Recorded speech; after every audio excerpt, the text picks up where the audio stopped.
¿Cómo estás? Raúl, ¿cómo estás? Un placer.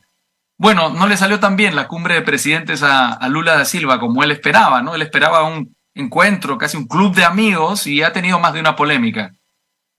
Sí, definitivamente esto demuestra las dificultades, el retorno de Brasil a las grandes ligas regionales y mundiales y que la situación de la región hoy no es la misma que él tuvo en la primera década del siglo XXI, ¿no?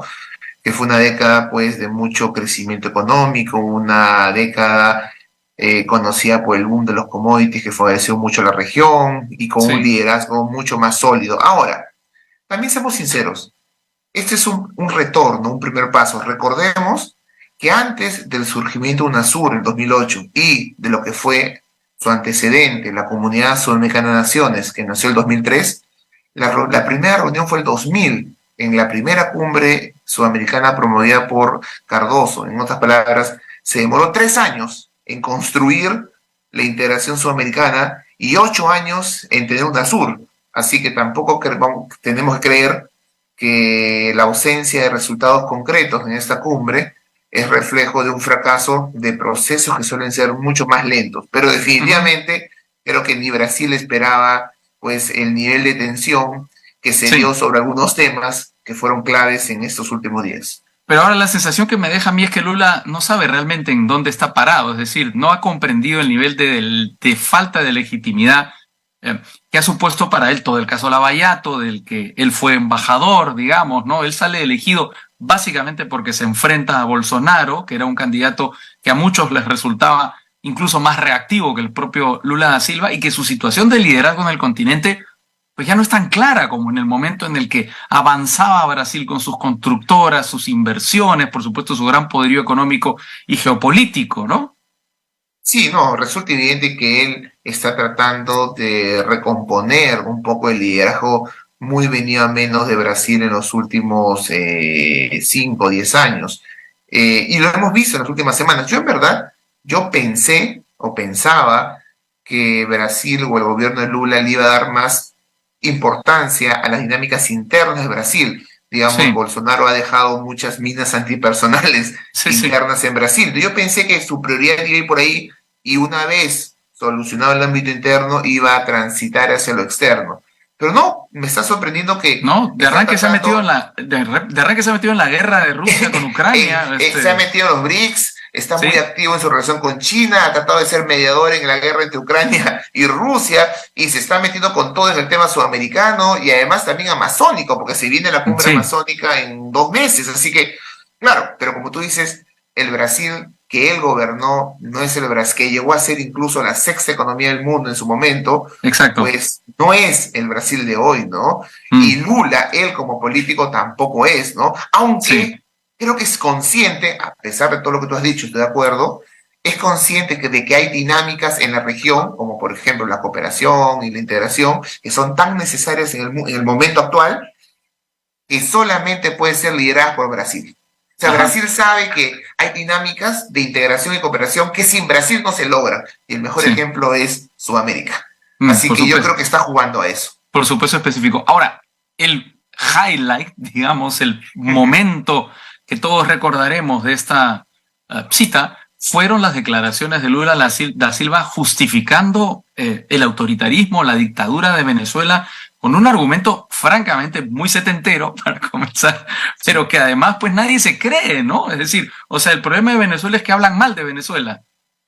Sí, más allá de lo que dijo, que como tú bien señalas, no se sostiene, la política social brasileña con Lula da Silva lo hacía antes y lo hace hoy, suele ser muy cauta y supeditar algunos vínculos o algunas posiciones a intereses mayores. Sí, Por ejemplo, no criticar mucho a Venezuela al margen de si hay químico no entre Caracas y Brasilia. Lo cierto es que Lula sabe que sin Venezuela no hay integración sudamericana. Sin Venezuela no hay cooperación amazónica. Entonces, la única manera de tener a Venezuela cerca es cambiando un poco la narrativa, es supeditar, por ejemplo, bueno, la democracia en sí, Venezuela. Y creo que lo mismo pasa con el Perú. Es mm, decir, no es bastante curioso que Brasil salvo por las declaraciones del canciller hace una semana, Brasil no ha tomado una posición dura contra el gobierno peruano. Y Sí. uno se pregunta por qué en otras circunstancias Brasil debería haber sido muy crítico al Perú, pero ¿por qué no lo Probablemente hace? sea porque es una frontera enorme la que hay entre Perú y No, Brasil. y porque es consciente de que necesita a Perú en el proyecto sudamericano. O sea, su Ajá. liderazgo pasa por tener a Perú, por tener a Venezuela. ¿Te acuerdas hace un par de años cuando Brasil trató de mediar entre Colombia y la FARC y no hablaba de la FARC, no la cuestionaba a la FARC y decían, Sí, ¿por qué no claro. lo hace? Porque lo que buscaba era ser mediador, y un No, pues mediador si lo tiene que cuestionas no tener. puede ser interlocutor, claro. Exacto. Y lo mismo le cuestionaron en Rusia. Trató de mediar y te acuerdas que fue muy suavecito con Rusia, que después Sí, tuvo que cambiar un poco su discurso. Y yo creo que no me sorprendería que en unas 2 semanas veamos un discurso un poco más crítico respecto a Venezuela, dándose cuenta de que ahora, de repente fue demasiado soft, ¿no? probablemente, digamos, está bien, estoy de acuerdo contigo, es decir, es realismo, ¿no? O sea, hay que Total, total. mantener alguna forma si es que quieres hablar con todo el mundo en términos de relaciones internacionales. Pero era más fácil callarse, ¿no? Es decir, no lanzar ese discurso tan absolutamente ridículo, ¿no? Que lo ha hecho quedar mal frente a todo el Más mundo. fácil era realizar una reunión privada sin la necesidad de Totalmente. tener una exposición en público con Maduro, totalmente, pero probablemente Maduro quería esa exposición pública, porque Sí. Maduro sabe que ese tipo de exposiciones legitiman a un régimen tan cuestionado en los últimos años. Así que estoy seguro que en ese toma y daca Venezuela le ha pedido algún tipo de exposición pública. De lo contrario, Maduro, Claro. estoy convencido, podría decir, ni siquiera asisto a tu reunión. Claro, claro. Bueno, pero fue rápida la reacción de Boric, que fue el primero que dijo claramente que Venezuela es una dictadura. Boric, a quien no han dejado de meterle goles en los últimos tiempos, sobre todo a partir del plebiscito que él pierde para la reforma constitucional, y ahora lo pierde por duplicado porque lo ha ganado, digamos, el Partido Republicano, que apuesta más bien por no cambiar la constitución. Eso es otro tema, ya veremos lo que pasa en Chile. Y se le suma luego Uruguay, ¿no? Que son los que marcan claramente la cancha y dejan las frases en claro y ponen negro sobre el blanco las cosas. No, a mí la posición de Uruguay no me sorprende, hay Por una supuesto. posición evidente hace mucho tiempo. La posición de Boric es, digamos, hay que aplaudirla, Es consecuente. Boric no es la primera vez que lo dice, además. es consecuente y además hay que aplaudir que viene de un líder de izquierda que en los últimos días ha sido muy cuestionado por otro líder de izquierda. Pero ahora también Sí. seamos sinceros que hay países que tienen mayores facilidades para referirse al tema venezolano que otros. Es decir, digamos, a Santos le era mucho más difícil hablar en esos términos contra Venezuela porque tiene una frontera inmensa, porque tenía el problema de la FARC, porque tiene el tema del La ELN, migración. la migración, así que para algunos países es más fácil tener posiciones claras sobre algunos temas que otros, y me parece que Chile es uno de ellos, aunque también hay que aplaudir la consecuencia del presidente Boric. ¿Cómo queda la región después de esta cumbre de presidentes sudamericanos? ¿Más revuelta todavía o se ha ordenado un poco?